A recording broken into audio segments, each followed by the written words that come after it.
So, and a non-muted channel ending. There we go. Howdy, y'all. Oh, and there we go. Hey. Thank you so much for dealing with our production challenges today. This is Brad, and we'd like to welcome you to the first episode. Hopefully the future episodes won't be so choppy, of the Vintage Guitar Voyage from Mainstage Music. So basically what the Vintage Guitar Voyage is it is a cool journey through some cool vintage guitars from yesteryear from the Mainstage Music vault that we want to share with y'all. Well, welcome to 2023. So we thought, you know what? Let's do a guitar that's roughly 40 years old. And so the guitar that we're going to be talking about today was from 1983 through 1985. So they only made them a couple of years. And it was called the Gibson Designer Series. So I'm going to show it to you here. Pretty cool.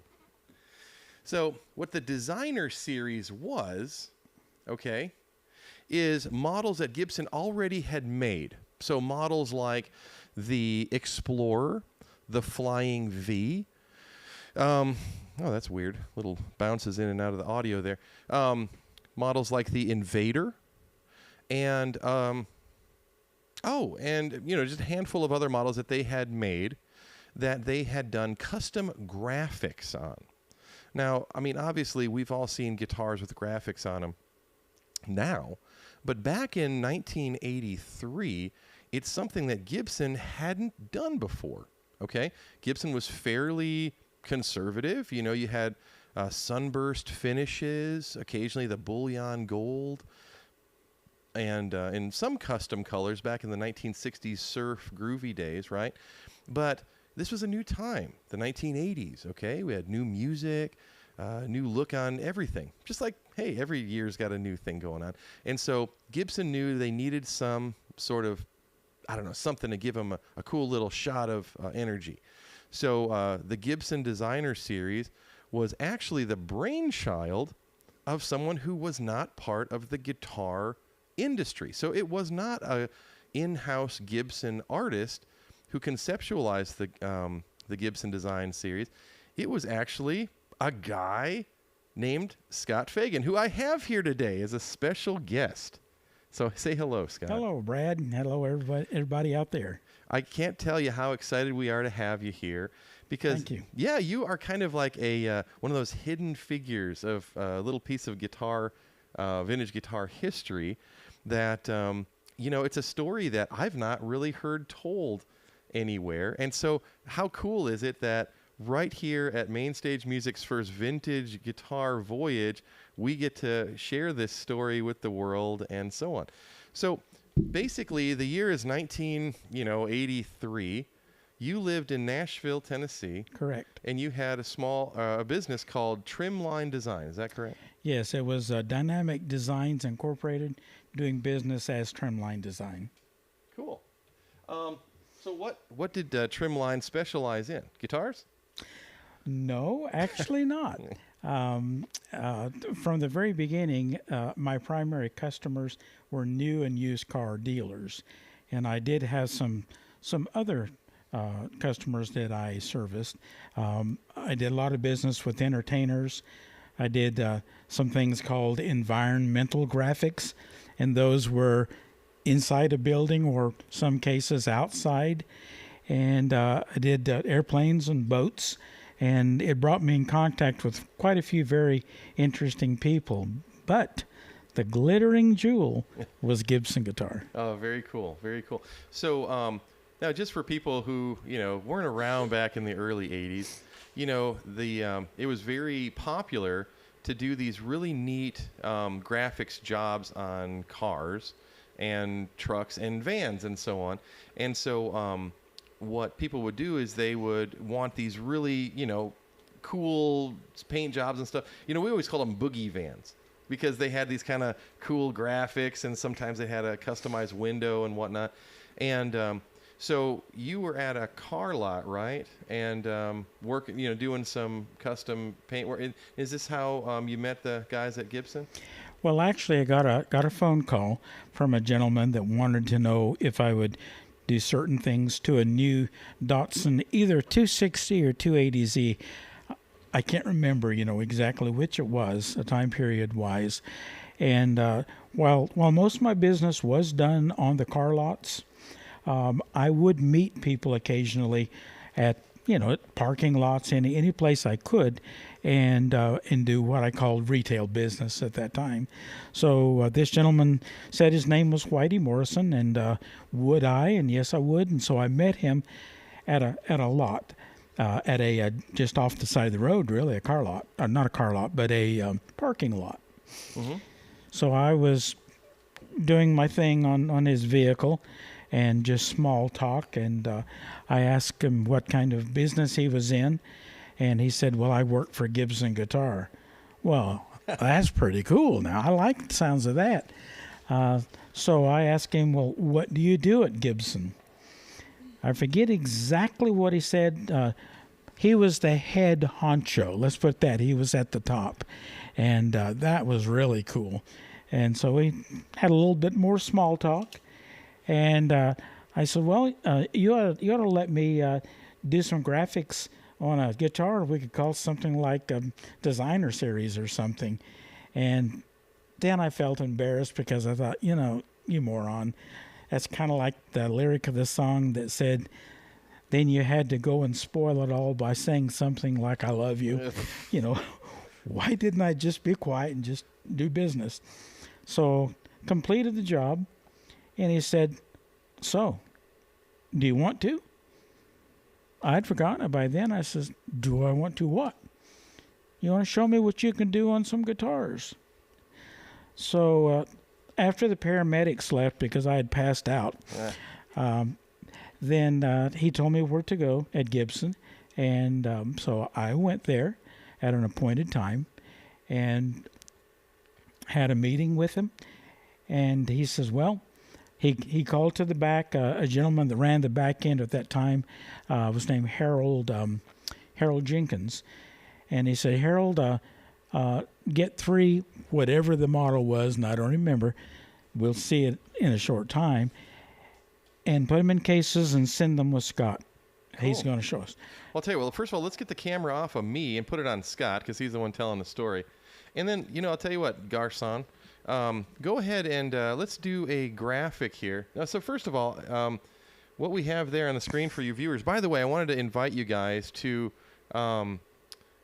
comment if you have any questions for Scott. This is definitely cool. I've got my phone here, and you are definitely welcome to ask any questions that you might have because it's really cool. It's a rare thing to have someone like this with this kind of was at the factory back in the day to answer these questions.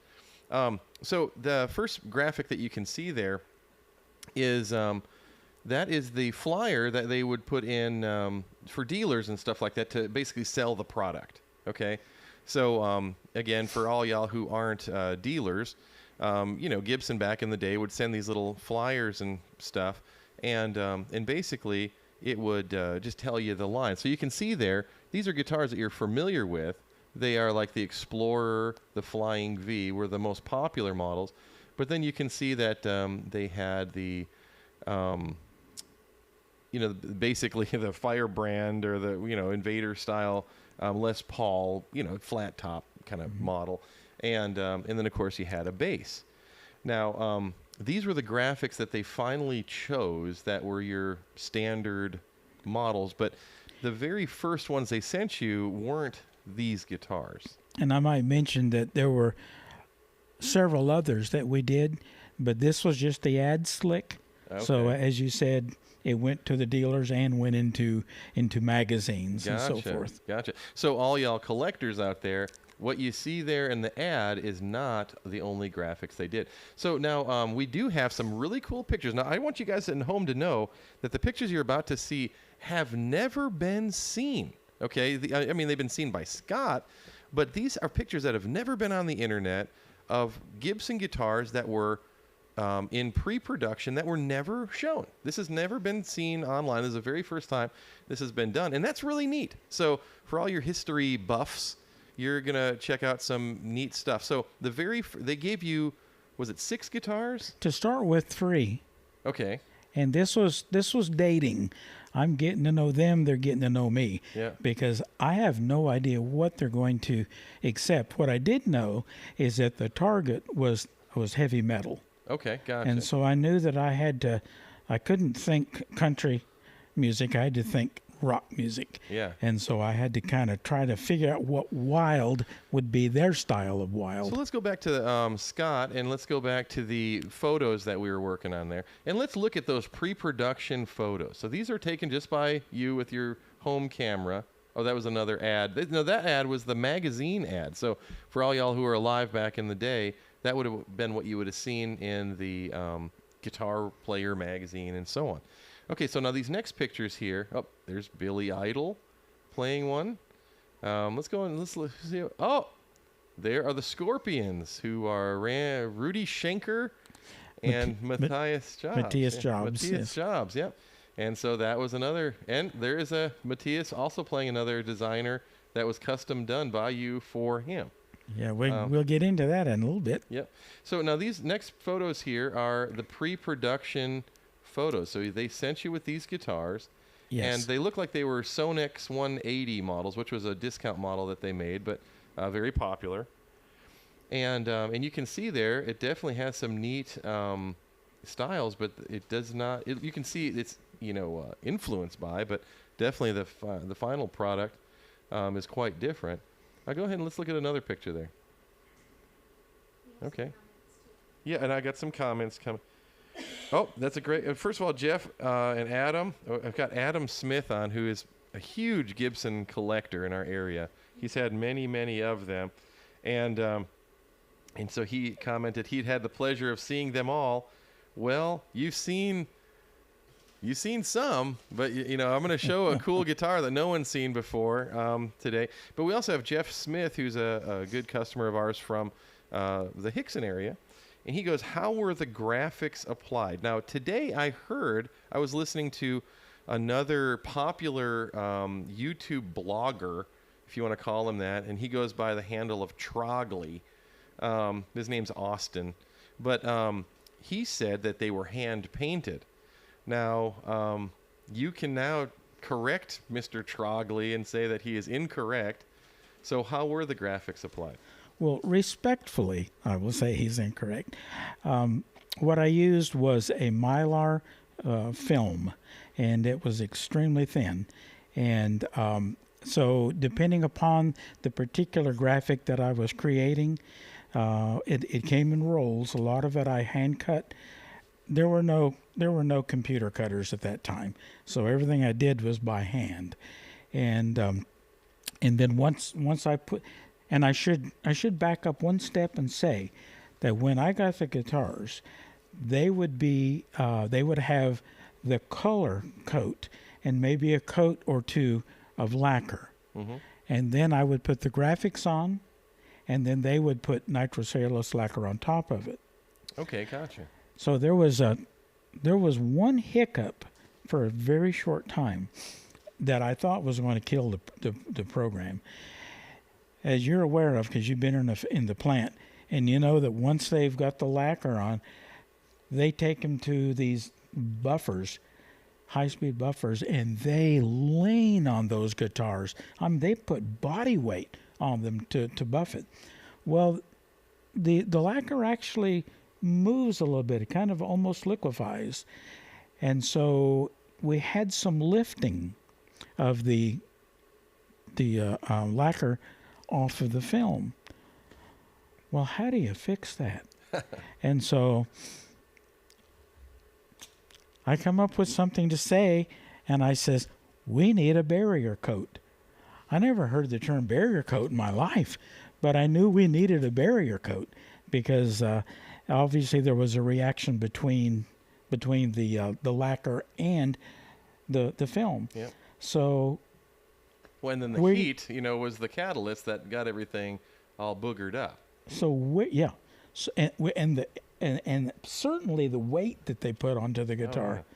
So I asked them if their provider of the lacquer would have something like that. Now, let me tell you, I'm reaching here. I'm in uncharted territory, and I don't know. And so I believe it was Phillips Petroleum that provided the lacquer. And so I said, can I call them? And they says, yeah. So I called him, and the guy says, well, look, for us to produce something like that, we would need some serious quantities. And I said, well, how does Gibson guitar seem? I says, I'm doing a lot of these, and you've got their business already. Is that the kind of volume that you're looking at? He says, I'll get back to you. Yeah. Well, the answer was yes. And that solved the problem, because what it did is it created, I'm not sure what word we want to use, but almost a transition from the film to the lacquer. And as you can see, that problem went away. Oh yeah, and because you can't just peel that off. I mean, it's very difficult. And for all y'all guitar collectors out there that has seen these, you don't ever see them peeled up. They're very. I mean, you'll see the lacquer age. A lot of them now are banana yellow and whatever. They're not bright white like they were. But anyways, we got another comment that says, "Did you do the ZZ Top guitars?" Do you know? You didn't. Okay. No. See, at the time, I don't think ZZ Top was even playing Gibson. They were playing Dean. Oh. I mean, at least the guitars that you see, those furry ones back in the day, those were Dean guitars. So, but I appreciate the comments. It's good. So let's go back to some of those pictures there, because, again, this is some really cool stuff. And so there's some more close-ups. And, again, these are just home pictures that you had. And that particular one, I thought that might get legs, because that the film that I used there was retroreflective. So I could imagine light shining on it and then glaring back at the audience. But it's one of those that they didn't pick up. But that was that may have been the third one I did. It was very early on in the program. It's actually really cool. I like it. Let's see what else you got there. Now, of course, this that kind of looks like another picture that we had already seen. That's kind of a front end shot. I like that. It's kind of a Western look almost, so like almost a Von Dutch, meets the Wild West. So that would be considered a sword brush design. Yeah, that's sharp. That's sharp. Now, this would have been probably early 83, right? Sometime in 83. Yep. And so this was just as the line was fixing to be launched. And so then Gibson decides, okay, we're going to go with a handful of styles. And you can keep on moving there. Graphic. Oh, that one looks cool. That was sharp. And again, these are guitars that were never done. These are the pre-production. I wonder where these are. Probably in a dumpster somewhere. I think they sold them. Really? I think. But I never did another one like that. That's interesting. There's another kind of... So moving right along. Keep on going there. Yep. There we go. Okay, so now here we are at the NAMM show. Now this is the big launch of the Gibson Designer Series. You can see. Now this was in Chicago, yes. 83 or 84? I think we determined 84, didn't we? Well, we didn't, but you thought it might be. Okay. But you can see there that first of all, the NAMM show, for people who aren't acquainted with that, it means the National Association of Musical Merchandisers, and it's the trade show for music stores and music producers that all the new products, industry products, are released at. And at the time, it was done in Chicago, Illinois. It's since been in Anaheim, California. It was in Nashville for a while. And but this was the show where people would be introduced to new stuff. And you can see that right there. They had the Designer Series as the big launch item. Let's take another look at different NAMM show pictures. So when people walked into the NAMM show booth, they could see these different guitars hanging. If you guys see yourself in the picture, make sure you tag us and so on. And let's look at another picture. Hey, and there they are, prominently hanging. So when people came to the Gibson booth, this is what they were greeted with, the graphic designer series, and you were obviously there. Oh yes. So how cool was that? They probably had all sorts of people just swarming you for your autograph and And throwing money. My goodness, I couldn't know. believe it. Unreal, you know. And let's see another picture from that NAMM show. Now, this was hanging right in the middle of the booth. So that big sign you saw in the first picture, that was right there. The designer series was the, prominent model for that year. And now that guitar that's pictured there has got a really interesting story. Why don't you go ahead and tell it to us? So that guitar went to President Reagan. How And I cool. didn't know that when I did it, but I found out later that they sent it to him. So the Gipper got one. Yeah. So obviously he didn't play guitar, but I called it an under glass model. Something that you would want in a collection. Oh, no doubt. But it was very miserable to play. I was going to say, Florida looks like it would probably jab you right in the leg. And Most of that would. Yeah, that was but man, I got to say, if you came out on stage with something like that, all eyes would be on you, Mm-hmm. And that was really the point of the designer series, is to catch your gaze. It was. Because they weren't coming out with, that was unique, but they weren't coming out with guitars that didn't exist. They were Explorers, Flying Beasts. So they were guitars that already had, that snazz appeal. Like, hey, look at me. And then on top of that, a flamboyant graphics job on it. So, how cool is that? Oh, so Jeff replied, he said, so everyone was hand cut and therefore unique. Yes, even though we duplicated many times, there may be subtle differences that I doubt you would pick up. Occasionally, I would do a one-off as that one Scorpion that we'll talk about, and I'll give you the interesting history behind that when we get back to it. But, yeah. How cool. Even the stars. I wish there was computers then that would, cut some of that out, but I had to hand cut every single piece. How cool. So yeah, this was a different era for sure. Now a plotter, they just, it'd be exactly the same every time. But with these guitars, each one is a little different. So, so let's look at another picture here. Okay, so now that is a really cool model right there that's not in the brochure. And I'm not sure which one we're looking at. Well, you know why you can't see it? Because it's too far camouflage. away. Oh, yes. So for people who, one picture I forgot to put in there that I did actually have to go and screenshot, but that guitar right there was played by Steve Earle. And, I'm a huge outlaw country nerd. I love Steve Earle stuff. And yeah, he used one of your designer series models, that 3-pickup P90 Explorer, and even used it in a music video. Yes. And so the video was, I made a note of it because I couldn't remember which one it was. And I think it was Back to the Wall, as I recall. And it started out pretty much black and white, so you had to look. I wish it was in color, because that was one cool looking guitar. Oh, yeah. I really liked it. But if you go on that video, you'll see it. So where did you come up with the idea for, because that is very, a departure from the other ones. Tennessee. Oh, well, yeah, I guess everything's camo around here. So that's cool. So let's, and you can see there's some other models there that were in that line that weren't the designer series, but you can see the ones people were paying attention to were the ones that really caught your gaze there. So let's go to the next picture there. Yep, there's some more of them. And you can see there's the graphics model prominent, right in the middle and on both sides there. Yeah, they're very cool. Very cool. And, of course, you just don't see them bright white anymore. You'll never see a white one like that, only in the pictures. Okay, now this is an interesting picture right here. So explain what the viewers are looking at here with this shot. So what I needed to be able to design more easily and quicker and with a lot less hassle was I need basically the body without everything with it. Mm-hmm. And they were so accommodating.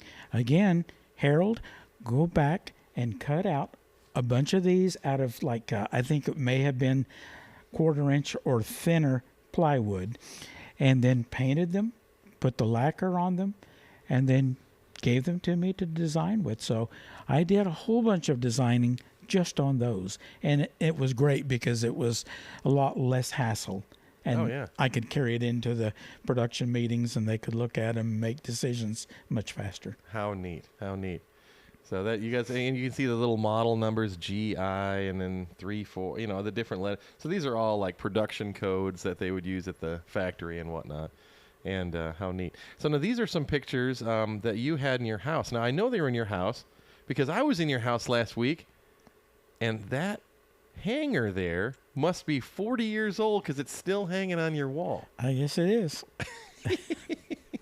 It's cool. Hey, if it works, right? But man, there's one that you did at your home, and of course you just don't see them white like that anymore. So they're all yellowed out now. But how neat! You must have just been floored with a bunch of work, and took some pictures at the house and whatnot. Well, I did the designing at the house, and so after I would complete a design, I needed a better place. You've seen a lot of the pictures where I had them leaning against my fireplace and all kind of stuff like that. So that made it a good background to take pictures from. Gotcha. Now, we do have someone who commented that they can't hear the sound. Does everybody else, does anyone else have a problem hearing the sound? I'm just wondering, because if you guys can't hear, you let us know, and we'll make sure that we address that. I thought I can hear plenty loud, but if you can't hear, we want to make sure to let you know. And Melba Frederick says, "What a talented, interesting man." I couldn't agree more. So, and basically dumb as a rock. Oh, that's the amazing part. Well, I was going to say rock's been around a long time. Yeah, though. So, okay, everybody says they can hear. Okay, I just wanted to make sure because if someone's if there's a technical problem, we want to get it fixed. So, okay, let's go back to the pictures there because I know people are definitely enjoying this kind of behind the scenes. So there's another one of your graphics, and hey, now we can see your stone fireplace there, and another cool thing. You can move on there, Gib. So there are certain models that we had the greatest volume from. Mm-hmm. So the last, including this one, 3, was tons of volume. People really like those.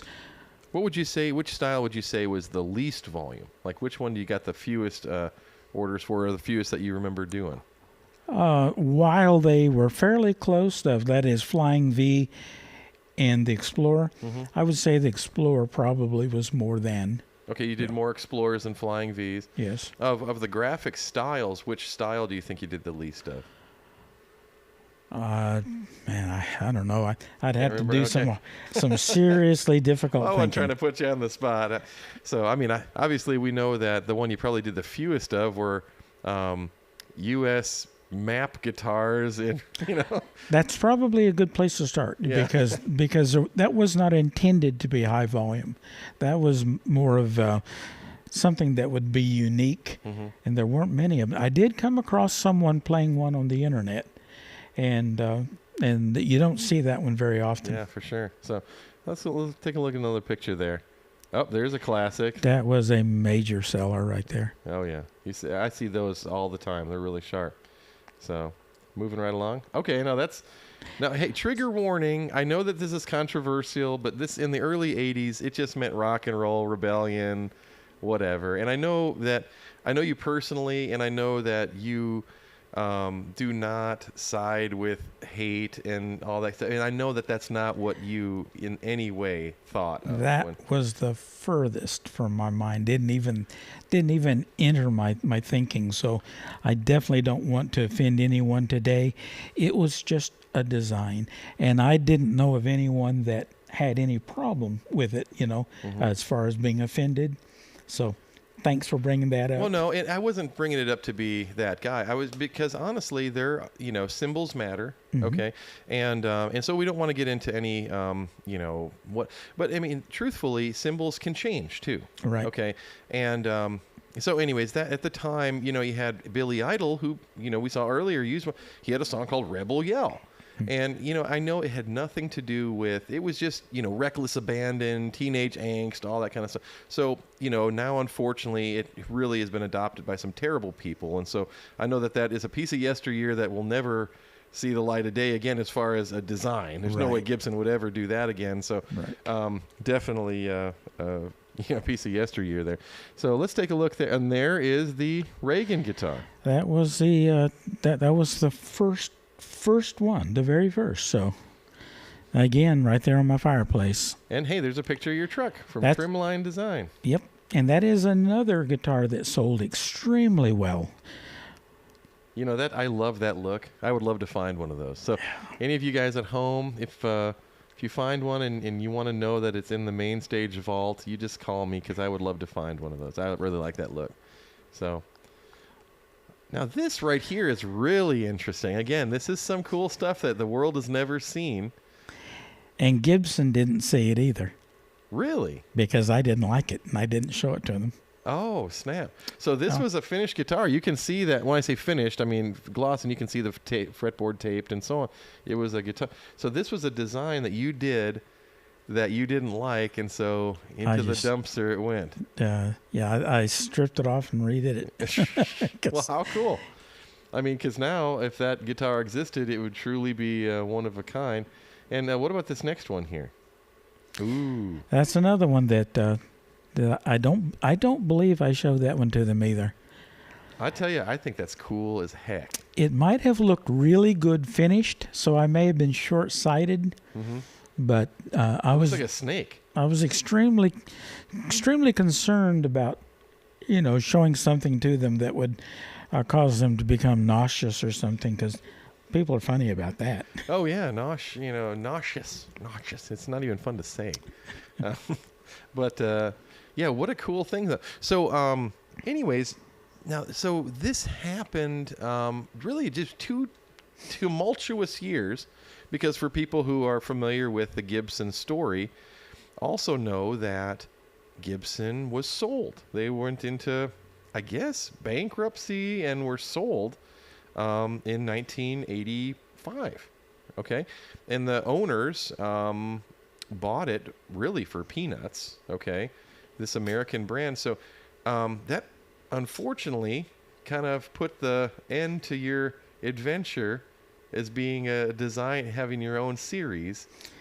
Well, I did receive a letter from them asking me to continue. For reasons I won't go into. Okay. I was concerned, and I chose not to continue it. I'll have to tell you, it was a difficult decision because I was loving this program, this project, but I didn't have the confidence to continue going forward. Well, you have to be comfortable with the people you do business with. I mean, I think that's something fair, and if you don't have confidence in them, then you leave, And so, no, I think everyone who's ever had a job, can completely respect and understand that. So basically, you got to be at Gibson, have your own series. I have to say, I bet you, all your friends thought that was just the coolest thing too, huh? Or did you kind of keep it on the down low? I actually don't remember. My wife may remember better than I do. For me, yes, wives are good at remembering things. It was a cool project, but remember, for me, it was business too, because I was running 3 businesses that I owned simultaneously, which I can touch on the logistical side of this too, because that was quite an issue. Is when I say we, I'll explain why I use the word we. But all these were done at night, except for the designing, which I did at home in the evening. But the actual production was done at night while the plant was closed. And so we were, there was one security guard, and he would let us in. We had the whole place to ourselves. And you've been there, so you know there is a conveyor that runs throughout the entire plant. Tons of guitars on it. So we would advance the conveyor, and they would be marked with the design that they wanted and which ones we're supposed to do. Now, I keep using the word we. How am I going to run 3 businesses during the day and then work at the plant till late at night, and with a young family and other responsibilities? So I had one of my best friends was Conrad Nodden, some of the old timers in the group that name may resonate. Most of the people may not remember who Marty Robbins was, but Marty Robbins was big stuff back in that day in the country music. Oh, yeah. Conrad was Marty Robbins' stage manager / piano player / trumpet player. Oh, cool. And but how much time do they spend on the road? You've got to be able to survive in the meantime. Yep. And so I trained Conrad and his wife Elisa. Conrad was an interesting individual. He had a master's degree in music, and trained to play the sitar personally by Ravi Shankar, so we know who he is. So you're saying, well, what is this guy with this kind of resume doing? He had to make a living. He still had to pay bills. And so he and his wife and the steel player for Freddie Hart, I believe. Oh, yeah, Easy Love. Freddie Hart. Yeah. So those three individuals were friends, and so I taught them, once I designed them, I taught them how to actually apply it on certain ones. And so at night, I would go in some every night, but then I would leave and they would finish it. So how cool. So basically you're telling me that Marty Robbins, tour manager and piano player, would also do these. Some of these guitars were done by Marty Robbins, tour manager. Stage manager. I don't know yeah. if that's same, but yes. Wow, yes. How cool. And what a neat, little piece of history. And again, this is stuff that, is anyone going to know? You're hearing it straight from, the person who did this. And one thing that was really, they were so accommodating. We actually, they gave us 2 stations, and think of stations as maybe, a couple of desks. And so those 2 stations were ours under lock and key. And so our materials were stored in there. And I can't tell you how great they were to deal with. I really enjoyed working with them. They were so accommodating and very, very gracious. Well, that is so cool. Now, I know we're running a little late, so we're going to kind of wrap it up a little bit here. We've got a couple of guitars that we brought with. Okay, now you guys got to see the one that I started playing. That is the Union Jack model. And I got this one from Scott, okay? And so it's kind of a special piece, and I've had this for over 20 years now. Isn't that funny how that time flies by? Has it been that long? Yeah. Wow. So I thought it was stolen. No, I'm kidding you. No. Hey, you guys get to hear the Chattanooga Choo Choo go by, too. Listen. Yeah. Now, the next one here is kind of a neat little piece. I saw that one hanging at your house. And so technically, this is the last designer model ever done. I did that one here in Chattanooga at home in my garage. So the point was, though, is that this is one that you had. Well, it would be, yeah. And so, yeah, this is the last one that you've ever done. And I'll tell you what, I think it's cool as heck. It reminds me of this can of Coca-Cola here a little bit, You've got the neat little swirls there, the black and red, colorway and so on. Now, just to give people a little heads up on the layout of these guitars, they use, I guess some people would call them Shawbuckers, but they basically have a patent number on the bottom plate, okay? And they really sound good. I set both of these guitars up, cleaned them up real nice, and played them. And I'll tell you what, we had half a dozen people at the shop, hey, what you putting on those? I'm like, no. These are part of the vault, but they can watch it tonight.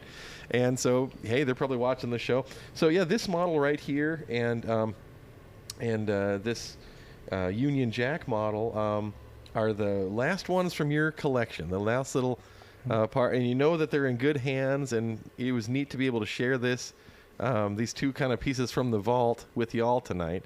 And, of course, to share Scott's very interesting, story, about, it's not even a story, account of being there, of being someone who was, hands-on, had his own series at Gibson in those kind of, 83 to 85 years, and get to, see your stuff on big stages and TV and magazines. That's kind of one of those pinch me situations. How how did a dummy like me wind up in a program like that? You know and what, it though? was really, really a lot of fun. But isn't that life? You just find yourself in the middle of it, and you just, hey, here I am, Time and unforeseen occurrence. That's that's the negative side of it. But no, that's a good side yeah, too. It can be. So, but anyways, we want to thank you guys so much for watching. And we're going to be back in a couple of weeks with another cool product demo, and we'll be back next month with another cool vintage guitar voyage. We're going to be doing this all year long. So if there's any kind of cool vintage guitar that you guys have always kind of wondered about or wanted to see, you might just ask, and we may just have it in the vintage guitar vault at main stage, and we'll share it with you. But in the same right, let everybody know about the page and follow us and like us. And again, thank you so much for watching. We'll see you next time.